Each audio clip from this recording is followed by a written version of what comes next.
भौतिक रूप में तो हम लोग सूर्य की पूजा करते हैं, उसको एक देवता मानते हैं। खाली सूर्य को वैसे नहीं मानते कि भाई जड़ वस्तु है या खाली रोशनी आ रही है, उसकी हम एक आराध्य देव की तरह से सुबह उनकी उपासना होती है।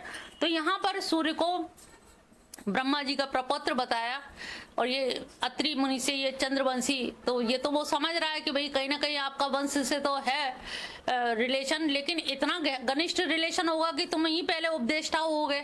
माना कि मैंने तुमको गुरु बनाया, तो गुरु बनाने का मतलब ये नहीं तुम सूर्य के भी गुरु बन गए, इक्ष्वाकु वंश के ही गुरु बन गए। तो उन्हें बता रहा है कि दरअसल ये जो है ये ब्रह्मा के जो प्रपौत्र कहलाए, ये एक तरह से आदि पुरुष है और देवता हैं, और इन देवता को ही मैंने ये ज्ञान दिया कि जब तुम कहते ना कोई व्यक्ति उठे तो उठते ही ये बात बता देना, सुबह जगते ही, जिससे पूरा क्रम सही रहे।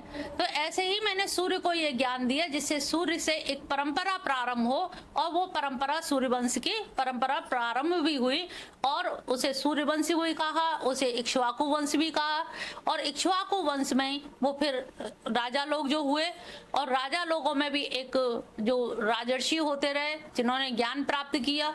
तो यहाँ पर सारे जो वंश परंपरा चली, इससे द्योतित होता है कि वंश परंपरा भगवान स्वयं चलवाना चाहते थे कि मेरा जो ज्ञान है आज एक को ज्ञान दे दिया, लेकिन ये परंपरा से कैसे वहां तक आ पाएगा। अगर सूर्य को ना दिया होता तो यहाँ पर उल्लेख भी ना करते भगवान कि मैंने पहले दिया, नहीं तो अर्जुन ही पहले श्रोता होते, प्रथम श्रोता। तो यहाँ आगे बता रहे हैं तू कोई पहला श्रोता नहीं है, वो बहुत सारे हो चुके हैं, कोई नई बात नहीं है तुझसे जो कह रहा हूँ, मैं तुझसे कोई नई बात नहीं बता रहा हूँ, ये बहुत सारे ऐसे हो चुके हैं। तो एक इक्ष्वाकु वंश से मैंने सबसे पहले ये कहा। दूसरे श्लोक में कह रहे हैं एवं परंपरा प्राप्त मिमम राजर्षियो विदु स कालने है मेहता योगो नष्ट परंतपा। और ये परंपरा से मैंने फिर और राजर्षियों से कहा। राजर्षि की यहाँ पर दो तरह से व्याख्या होती है, एक तो राजा जो राज करते हैं और फिर वो आरण्य में जाकर के सन्यास ले लेते हैं, वानप्रस्थ और सन्यास होकर के राजर्षि उनको कहा जाता है। और एक राजर्षि वो होते हैं जो शहंशाह होते हैं, जिनको कुछ नहीं चाहिए ते शाहन के शाह, तो राजा हैं, लेकिन जैसे राजा जनक की जो स्थिति है, राजपाट होते हुए भी लेकिन राजपाट की किसी वस्तु से उनका कोई लेना देना नहीं था। जैसे स्वामी राम अपने आप को शहंशाह कहा करते थे। तो जो जिनको कुछ चाहिए नहीं होता है, वो वास्तव में उनके अंदर जो फकीराई भाव होता है वो फिर किसी से दबते भी नहीं है, और वो स्वाभिमान का जीवन जीते हैं, क्योंकि वो वास्तव में राजा हो गए, ऋषि है, ऋषि होते हुए भी राजा हो गए, या राजा है तो ऋषि हो गए। तो ये जो परंपरा है, एक बार जैसे एक कहानी आती है कि अकबर जंगल से निकल रहे थे, एक भिखारी फकीर टाइप का था, चिथड़े लपेटा हुआ, ओढ़ने के लिए बिस्तर नहीं, बिछाने के लिए नहीं, और अस्त्र वस्त्र तन ढका नहीं। अकबर ने कहा कि मेरे राजमहल में चले आना, इतनी दीनहीन दशा में यहाँ पड़े हुए हो, किसी भी दिन चले आना। तुमने कहा राजा अकबर कह के गए, अकबर इतने बड़े शहंशाह, उनके कहा तो फिर गया। सुबह जैसे गया तो लोगों ने कहा कि इंतजार करो जरा सा, वो अपनी आराधना कर रहे हैं, नमाज पढ़ रहे हैं। उससे नहीं रहा गया, कैसे नमाज पढ़ी जाती है, क्या होता है, हम लोगों के यहाँ जैसे होता है वैसे ही देखा, जरा अंदर जाके देखा तो या परवरदिगार, और उससे बड़ी बड़ी प्रार्थना करने लगे। तो जैसे ही उसने ये देखा तो उसे लगा कि अरे चलो भैया यहाँ से तो लौट चलो, ये तो हमसे ज्यादा बड़ा भिखारी है। हमने तो एक चीज मांगेंगे कि तन पे कपड़ा, पेट भर के रोटी मिल जाए, ये तो जाने क्या क्या मांग रहा है, राजपाट में ये हो जाए, वो मिल जाए, मैं सम्राट बन जाऊं, ये बन जाऊं। कहें ये तो महाभिखारी है, ऐसे महाभिखारी से मैं क्या मांगूंगा, और फिर जिससे ये मांग रहा है उससे मैं ही मांगूंगा। भाई डायरेक्ट तेरे संबंध है क्या, डायरेक्ट मेरे संपर्क नहीं हो सकते क्या? तो मेरे भी डायरेक्ट संबंध है उससे। जब मैंने फकीराई ओढ़ ली उसके लिए, तो मांगने के लिए मैं तेरे आगे पीछे थोड़ी हाथ फैलाऊंगा। तो जैसे तू उससे मांग रहा है तो मैं भी उसी से मांग लूंगा। तो कभी कभी हम लोगों को मोह हो जाता है कि लोग कहते हैं हम ये कर देंगे, वो कर देंगे, ये भूल जाते हैं कि अगर हम कृष्ण की शरण में तो उनसे ही ना मांगे, उनसे ज्यादा कौन दे पाएगा? उनसे ज्यादा कोई लखपति चंद है, कोई लक्ष्मीपति है? तो उनसे बढ़ के कौन है? जो लक्ष्मी जी उनकी पाएं पलट रही हैं, तो उनसे अगर मांगे तो हमारे जन्म जन्म पीढ़ी दर पीढ़ी का उद्धार हो जाए। लेकिन हम लोग क्या करते हैं, लोकल लोगों के नंबर, फोन नंबर लेके उनको सेव करते हैं कि कभी कोई मुसीबत हो तो मुझे याद कर लेना। भगवान कहते हैं कभी मुसीबत हो तो मुझे याद कर लेना, लेकिन हम उनको याद नहीं करते हैं। भगवान को तो किनारे पे रखते हैं। उनने कहा फलाने का फोन नंबर है, उनने कहा कोई मुसीबत आए, कभी कोई घर में पुलिस उलिस या कोई चोरी, कभी किसी तरह का कोई भय हो तो मुझे फोन कर देना बस। हमारी शासन सत्ता है, एक फोन पे काम हो जाएंगे। ये नहीं सोचते कि उस पे फोन में नंबर मिलाने या तो आहा भरनी है, खाली नंबर भी नहीं मिलाने, केवल उनका याद करना है मन से। एक बार याद किया नहीं कि वो दौड़े चले आएंगे। आपने देखा गीता में भी कई बार उन्होंने जगह जगह कहा मामेकम शरणम ब्रज, सबने पढ़ा है। कभी मैंने यहाँ किसी को ये कहते नहीं देखा है कि हम उनकी शरण में जा रहे हैं। वो बुला रहे हैं कि मैं आ रहा हूँ, हम आवाज देते हैं तो हम आवाज में क्या कहते हैं, हुंकरा भरते, हाँ आ रहे हैं। हमने कृष्ण के लिए कभी हुंकरा भरा कि हाँ हम आ रहे हैं? वो कह रहे तू आ जा, मामेकम, केवल मेरे ही पास आ जा।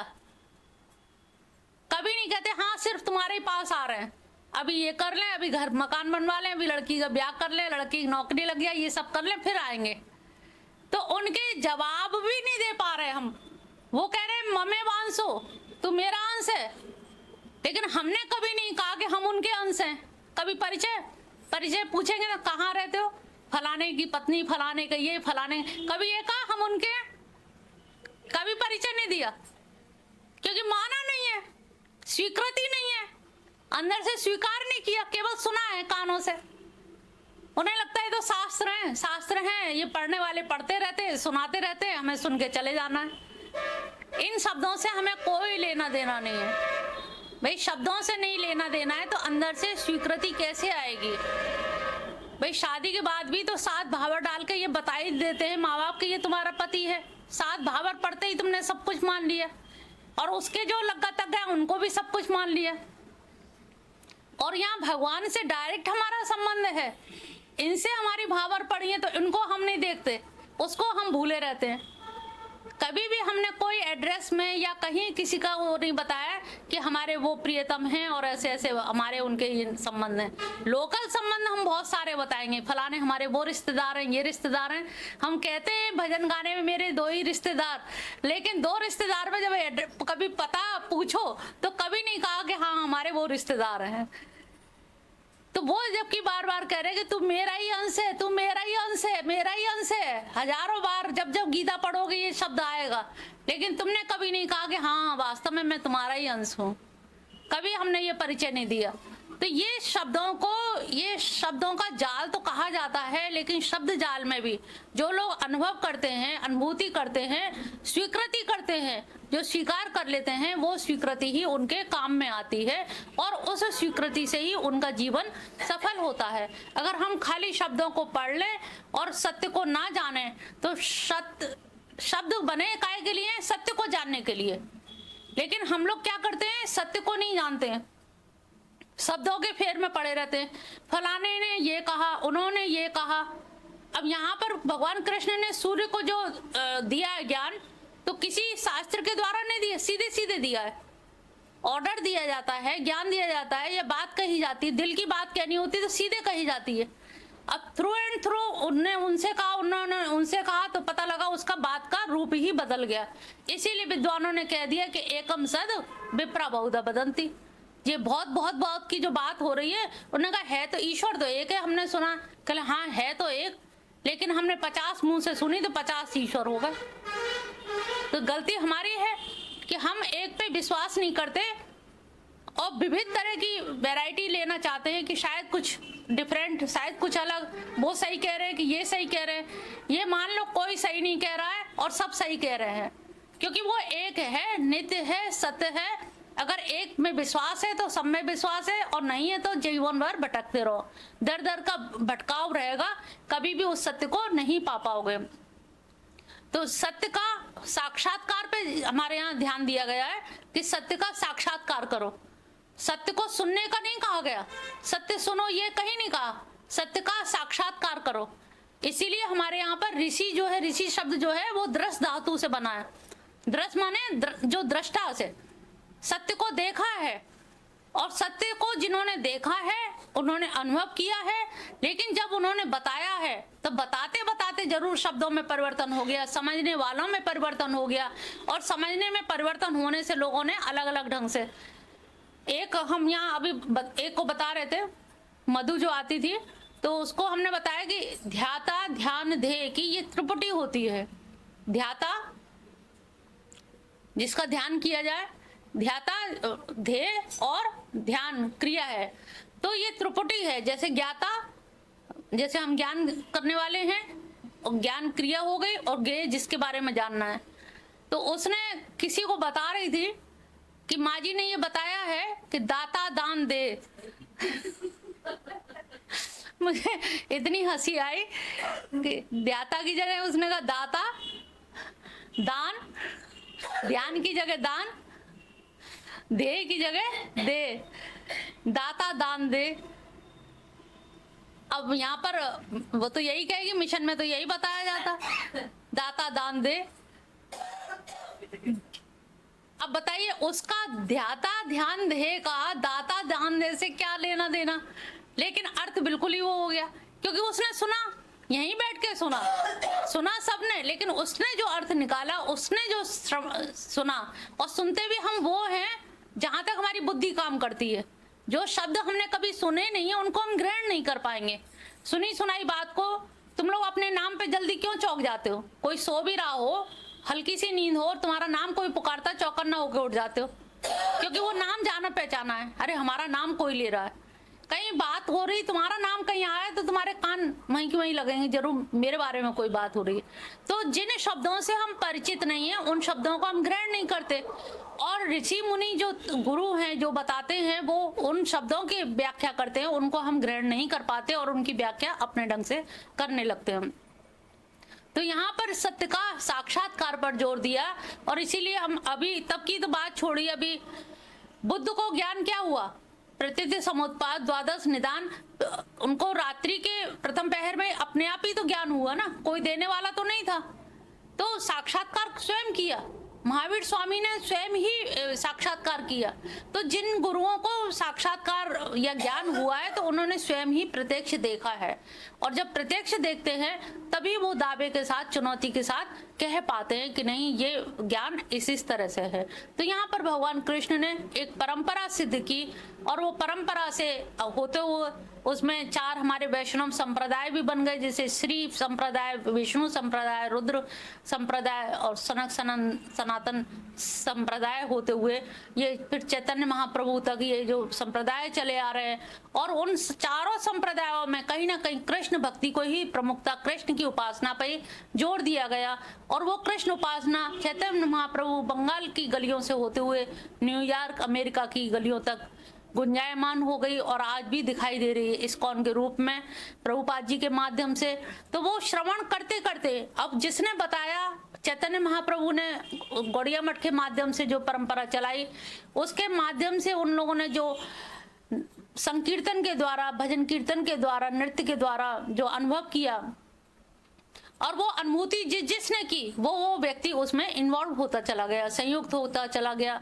वहां पर फिर ना देश काल की परिधि है, ना वो भारत की बात है कि न्यूयॉर्क की कि लंदन की बात है। वहां पर उनको उस सत्य का साक्षात्कार हुआ, उसमें आनंद आया। साक्षात्कार का एक लक्षण यही है कि उसमें आनंद की अनुभूति होगी, क्योंकि उनका स्वरूप है सच्चित आनंद, आनंद स्वरूप है। तो उनके पास जितने हम जाएंगे उतना ही हमें आनंद आएगा। उनसे दूर हैं तो हमें टेंशन रहेगा, उद्विग्नता रहेगी। जितने आप दूर हैं, जैसे आप रोशनी के पास हैं तो प्रकाश चेहरे पे आएगा ही आएगा, आप लाख चाहें। ऐसे ही भगवान प्रकाश स्वरूप है, आनंद स्वरूप है, उनके पास जाओगे तो आनंद तुम्हारे चेहरे पे आएगा ही आएगा। तुम्हारे घर परिवार में, तुम्हारे इर्द गिर्द, तुम्हारे विचारों में, तुम्हारे चिंतन में वो आनंद की झलक देखने को मिलेगी। तो हम जितने दूर होते जाते हैं उतना ही हम भटकते जाते हैं। तो भगवान ने इतने परंपरा का भी यहाँ पर निषेध नहीं किया है कि संप्रदाय का, परंपरा का, किसी भी गली से चलो तो सही, पहुंचो वहीं पर।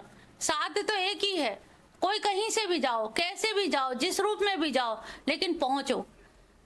और जब ये परंपरा के द्वारा आज पहुंचते पहुंचते आज कृष्ण भक्ति द्वापर से होते हुए भी आज भी अपने सिरमौर जिस शिखर पर है, जिस पराकाष्ठा पे है, चाहे वो वृंदावन में हो, चाहे संतों के जो अनुभव हैं, वृंदावन के जो संत हैं उन्होंने साक्षात अनुभव किया है और वहाँ अनुभूति होती है, इसीलिए वहाँ फकीराई में पड़े हुए हैं। उनको ना सर्दी गर्मी का, ना राजमहल का, अगर कोई ऑफर भी दे कि तुम्हें किसी फ्लैट में या कहीं अच्छे आश्रम में रख दें तो उन्हें उससे कोई मतलब नहीं, क्योंकि फकीराई में जो आनंद है, क्योंकि हमें संग्रह नहीं करना, कोई चीज की चिंता नहीं है, चिंता केवल कृष्ण नाम की है, उनकी चिंतन करना है और उनके चिंतन में कोई चीज का व्यवधान ना आ जाए, इसी के लिए वो निरंतर इस परंपरा से, तो एक परंपरा भगवान ने प्रारंभ की। अब ये बात अलग है कि हम उस परंपरा को कितना निभा पाते हैं, कितना हम उस पे चल पाते हैं। तो ये चार संप्रदाय बनाए, इसीलिए बनाए कि आप उसमें चल के उनके निकट पहुंच जाएं। यहाँ भी अर्जुन को अपने पास बुलाने का ही तो प्रयास है सारा कुछ, कि अपने पास बुला रहे हैं, हम लोगों को भी अपने पास बुला रहे हैं, लेकिन हमें इतने अड़ियल हैं, इतनी उम्र होने के बाद भी अभी जाने का नाम नहीं लेते। अभी भी बहुत सारे काम है, ये काम है, वो काम है, अनेक काम है, लेकिन कभी ये नहीं कहते कि भगवान के पास जाना है, वो सबसे बड़ा काम तो एक वो रुका हुआ है। सारे काम गिना देंगे लेकिन इस काम को हम नहीं गिना पाते। तो ये इसके गीता के मर्म को समझिए कि वो जो अर्जुन को कह रहे हैं किस भाव से कह रहे हैं, कहने का क्या प्रयोजन है और उसको हम कितना स्वीकार कर पा रहे हैं। और गीता जो है ये वास्तव में स्वीकृति की वस्तु है। जितना आप स्वीकार कर लेंगे, स्वीकृति ग्रहण कर लेंगे, उतना ही आप अपने आप को कृष्ण के निकट पाएंगे या परम सत्ता के निकट पाएंगे। तो ये थोड़ा सा हमें ध्यान रखना हुआ। सा काले ने, मैं तो उन्होंने कहा कि हे परंतप, मैं अब इस ज्ञान को तुझे अब ये बता रहे कि कुछ काल के बाद, इतने परंपरा से चीजें होती तुम यहाँ से एक बाल्टी पानी लुढ़काओ तो वहां नीचे तक जाते जाते वो क्या एक गिलास रह जाएगा। तो होता क्या है कि कोई चीज काल क्रम से धीमी गति हो जाती है तो नष्ट प्राय हो गया। सनातन जो चीज है, जैसे अभी एक सज्जन आए, मैंने यही कहा कि सनातन धर्म का इतना जो हल्ला मच रहा है, तो सनातन है, वो कभी समाप्त तो होता ही नहीं है। तो उन्होंने यही इसी लाइन को उन्होंने उल्लेख किया कि इस समय वो काल क्रम से अब उसकी धीमी गति हो गई है, मंदिम गति हो गई है, इसलिए उसका जोर शोर से फिर हल्ला मचाया जा रहा है कि हमें सनातनी हैं, हम सनातनी हैं, जिससे उधर की तरफ ध्यान जाए कि पहले कोई सनातन धर्म था, हम उसी के अनुयायी थे, लेकिन लुप्त प्राय हो गया। वो लुप्त होने की वजह से आज पुनः उसे जागृत करने की आवश्यकता पड़ रही है। तो इसी तरह से उन्होंने बताया कि ये सनातन हमेशा प्रारंभ में रहता है, समय के साथ रहता है, समय से पहले रहता है। जो नियम कानून है वो भी समय के बाद। ऐसे ही देखिए, ये इस तरह का एक चौकोर डिब्बा है और इसके ऊपर सबसे ऊपर भगवान है। अब उन्हें सृष्टि करनी है तो सृष्टि के कुछ नियम उनको डालने हैं, तो पहले समय डालेंगे, समय के साथ ज्ञान, नियम, विधान, तो सारा कुछ कब आएगा? भगवान के बाद आएगा। इसीलिए यहाँ के नियम कानून जो है भगवान पर लागू नहीं हो पाते। उनके हर कर्म को और जन्म को दिव्य कहा गया है, क्योंकि वो इस परिपाटी में फिट नहीं होते। वो जो लीला के लिए या भक्तों के लिए जन्म अवतार धारण करते हैं तो वो केवल हमारा कल्याण करने के लिए करते हैं, नहीं तो उनको कोई भी आवश्यकता नहीं है। तो वो इस सृष्टि का जो सृजन करते हैं वो काल की परिधि में करते हैं, और वो क्या है? कालातीत, काल से परे है।